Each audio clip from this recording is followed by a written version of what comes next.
Where is the firmament? This scripture is going to blow your mind. Listen to the end. In Ezekiel 1:22, it says, over the head of the combined living creature, there was a likeness of a firmament, looking like the terrible and awesome, dazzling of shining crystal or ice stretched across the expanse of the sky over their heads. The prophet Ezekiel saw a firmament above the bodies of these angels or creatures or stars. Why? Because the Bible says the stars are inside the firmament. And guess what? No one has broken through God's firmament.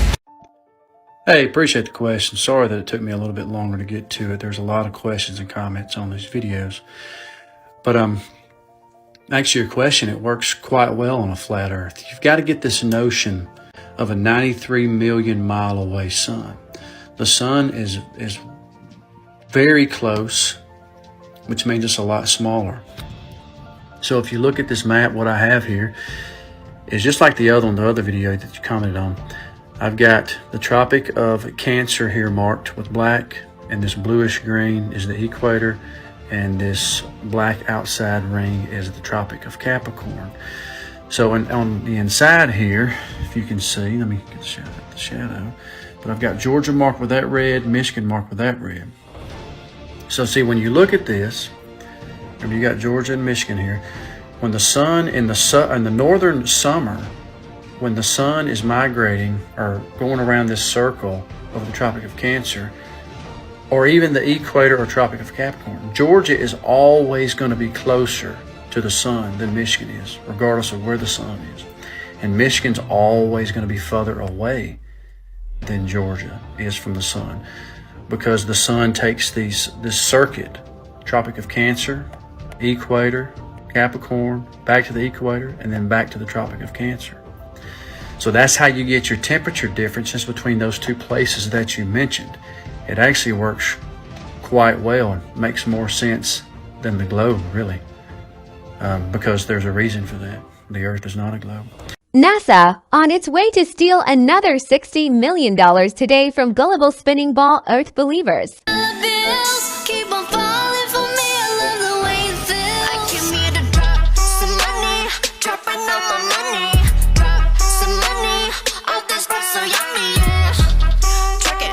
When I buy the things I like, dollars dropping on my ass tonight. I just wanted to come on here and let you guys know what tomorrow is. Tomorrow is July the 8th, okay? Now, every single year on July the 8th, since the beginning of time, the entire Earth at the same time, on the same day, gets the same sun. Now, I wonder why they didn't teach us this in school. Maybe that's because it goes against their model. They can't teach this. This has been going on since the beginning of time. On July the 8th, the entire Earth gets the same daylight at the same time. So you'll have to go and think about that now, won't you? And here you go.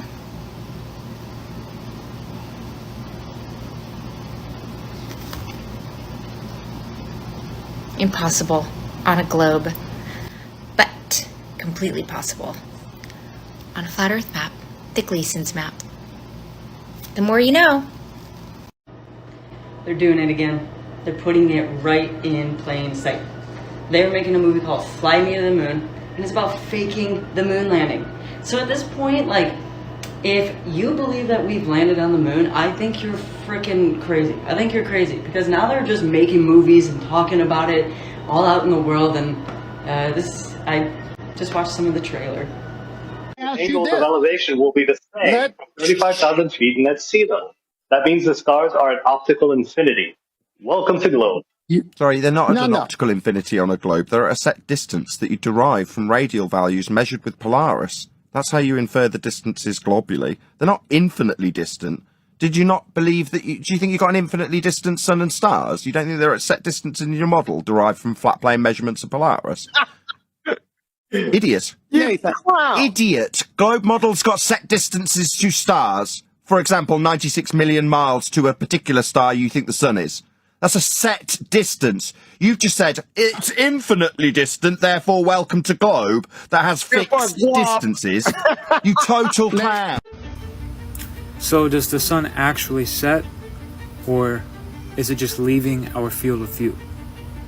If you do some research on how our ocular nerves actually perceive light, our cones pick up light from every which direction, and it converges into one single focal point. So our perception of our horizon is actually all of the light converging into one focal point, creating our artificial horizon. Our perception is the only thing that actually creates the horizon. So everything converges into one single point. That's why if someone's walking down a football field, it looks like they're disappearing into the football field. Well, no, everything's converging into one point until it then leaves your field of view. Once it leaves your field of view, you can no longer see it. So when the sun sets, it's simply leaving your field of view. Of course, don't take my word for it. I have no idea what I'm talking about because I'm not an astronomer. We'll do some research on how many astronomers have been quitting their jobs lately, because they don't really have a job. They're just repeating a bunch of equations that have no validity to them. That's the problem. The heliocentric lie is a lie, a deliberate lie against humanity. Of course, I'm just being sarcastic. The sun is 93 million miles away. Even though we can take a Nikon P1000, zoom in on it with our little 1,000-time zoom camera, and get incredible detail of the sun. That's 93 million miles away. Entertainment purposes only, folks. It's all real.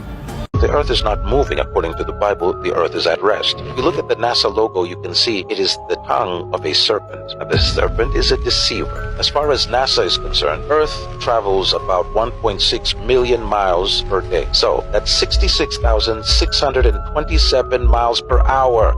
666. You better open your eyes. So the sun, the moon, and the galaxy are moving too. All of these things are zooming through space, according to NASA. Look at Zechariah chapter 1, verse 11. We have walked to and fro through the earth, and behold, all the earth sits still and is at rest. So the earth is not moving according to the Bible. The earth is at rest. In Psalms 96, verse 10, the Bible says, the world also shall be established, that it shall not be moved. Then there's 1 Chronicles chapter 16, verse 30. The world also shall be stable, that it be not moved. The earth does not move.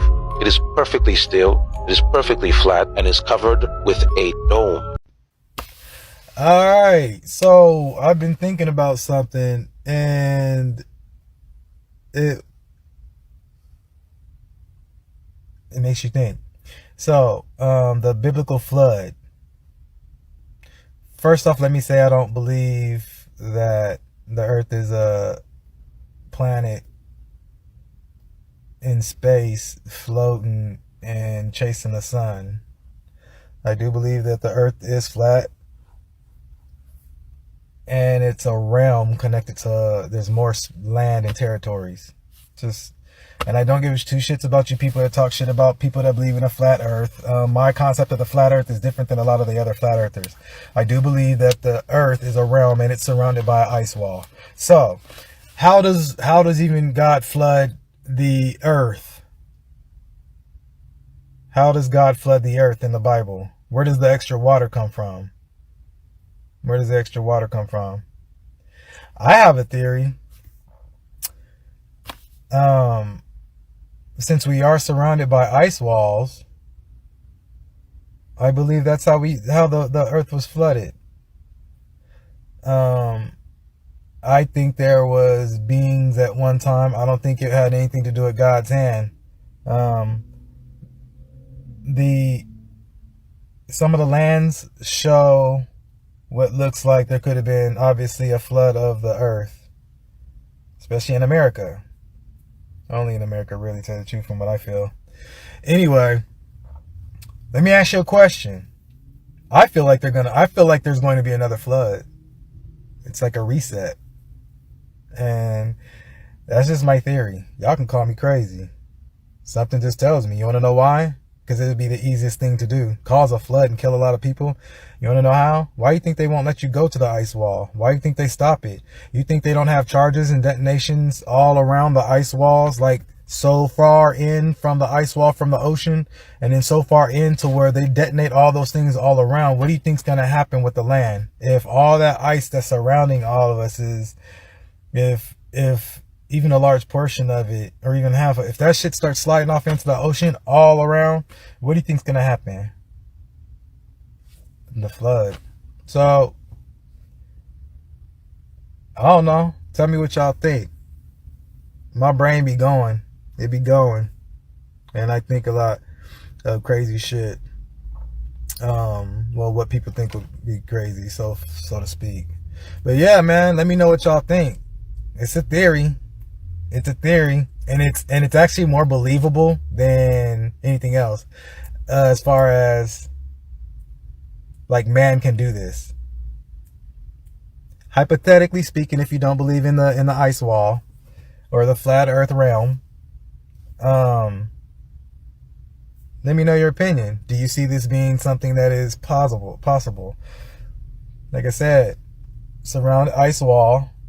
Surrounded by, in waters in the center with land, obviously. And parts of the ice wall all around start dropping. Water levels are going to rise. And if we're completely surrounded by ice walls, that's a lot. And you think that with all these years they haven't done stuff like that? Tell me what y'all think. I got a crazy theory. They might even take it off for saying this. What I wish I knew at 20 instead of 30. The secret behind the map that might just prove the Earth isn't round after all. In the late 19th century, a daring professor named Orlando Ferguson sketched a map that turned heads and spun compasses. This wasn't your average map. Oh no. This one depicted the Earth as a flat disk, surrounded by an impassable icy wall that keeps everything snug and tight inside. Picture it, continents sprawled across a large circular plain, with the North Pole smack in the centre, like a bullseye. Ferguson claimed his map was scientifically and practically correct, as it accounted for all known laws of perspective. Whether you're a skeptic or a believer, one thing's for sure. This map stirs the pot in the grand cauldron of cosmic mysteries. So what do you think? Is there a chance we've been getting the shape of our own world wrong all along? Ferguson's map, with its intricate details and bold claims, continues to captivate and challenge our understanding of the world. Even today, it serves as a reminder to question, to explore, and to never stop seeking the truth about our place in the cosmos. So, that's my second take on this. I just made one video right now, but let's try this again, because I think there's a little bit more to add to this. So, are flat earthers correct? There's one thing I find quite interesting, and that's the map of the flat earthers. If you look at the map and then have a look at the UN flag, why is the map that flat earthers show the same as on the UN flag? So if there would be absolutely no merit to what flat earthers say, then why is the map on the UN flag? One organization that's part of the system, that's probably at the top of the system, directing or dictating the path that other nations are supposed to go. Why is the flag having a map? It's exactly the same as the flat earthers one. I find it kind of quite interesting. I haven't looked, and we have to put everything to question, right? We know we are being lied to, that we have been lied to. So then we actually have to put everything to question now. Even with something stupid, or let's say stupid, maybe they are correct, you know? Maybe we should be entertaining the thought of maybe we are living under a dome, right? I haven't been going far up enough. Of course I used an airplane, but I haven't been going far up enough to know is there like if you actually can go into space, you know. But putting that aside, I used to think that the flat earthers were like a group that were meant to make everyone look stupid. So you can have like truthful, like you can actually see lies and you speak them out with facts, and like you point out the corruption of things. But then if you join the flat earther group, that's gonna make you the insane person. I used to think they were like a plant. They were planted on purpose to make everyone look stupid. Everyone that is like, so that they could like color everyone as like, oh, you're a flat earther, you're stupid. You probably think you're gonna the earth is flat too, huh? Right? Like even if like you could be pointing out to like the truth or corruption or whatever it might be, or exposing the lies, but then they have like another group that they can throw you into, kind of way. But then so that they can dismiss everything you say as invalid, like your argument wouldn't be true or right. But that doesn't change anything. Like I'm just putting everything to question now, even that, because we have to. We've been lied about so much that we even have to put into question how much like our maps are correct, our understanding of maps. And if you look at the map already, like of the US map that you see on Google Maps, you already see like that Iceland, if you look up Iceland, the map, the size of Iceland compared to South America, and I made a video about that, you see that Iceland is like this tiny little thing. Like this tiny little thing. But it's supposed to be as big as like South America. And then you look up a different map and you see Iceland actually this big. Like this big. So and then you look up, why is Iceland, if you look up the size, not as big shown on the map as South America, if it's that huge, right? Why is it only shown like in this tiny like little bit? But then it goes further than that, so that you have a different map than Google Maps, and a different map shows you actually these proper proportions based on the sizes of the country. So you have that, but it goes even further. Maybe that map is also not 100% correct. We're like, why is the UN having the flat earther map on their flag? I don't know. Like, it just seems like a rabbit hole that goes deeper and deeper, and like you think you're going insane because like, you know, like how much further does it go? You know, how much is there more merit to this? Could it be any more crazy? Like yeah, sure. Like I understand like the corruption with like a monetary system where like you can suck up the wealth of everyone that works. They're slaving away for that money. That makes complete sense. But at the same time, they can print it however they want it. They can create so much money out of thin air however they want it for whatever they want.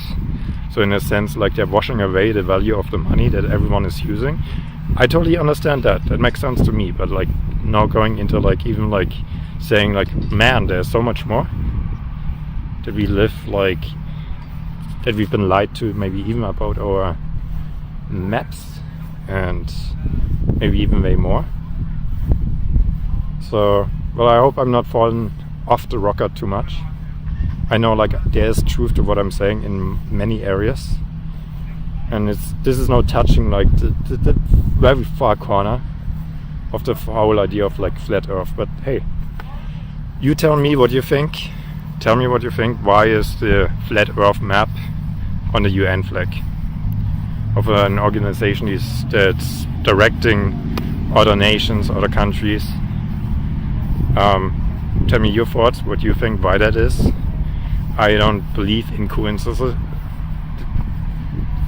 the map is, if you take a look at the map, it's pretty much really exactly the same. So let's see, right? Why is it? And yeah, I'm gonna see you in the next video. It came in the mail and y'all are opening it with me. Ooh. Smell it. Woo!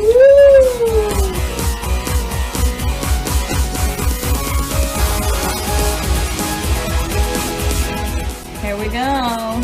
The Flat Earth map dates back over 1,000 years. This map is credited to being created by a Persian astronomer. His name was Al-Biruni and he lived between 973 AD to 1048 AD.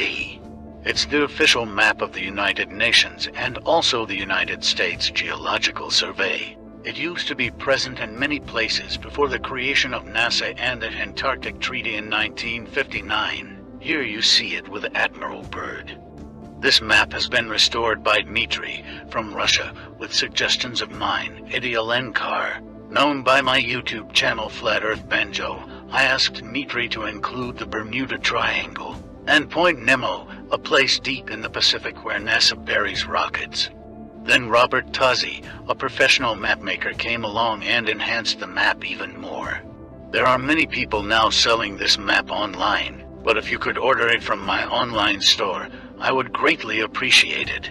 Visit my online store now and order one of the items. I humbly thank you.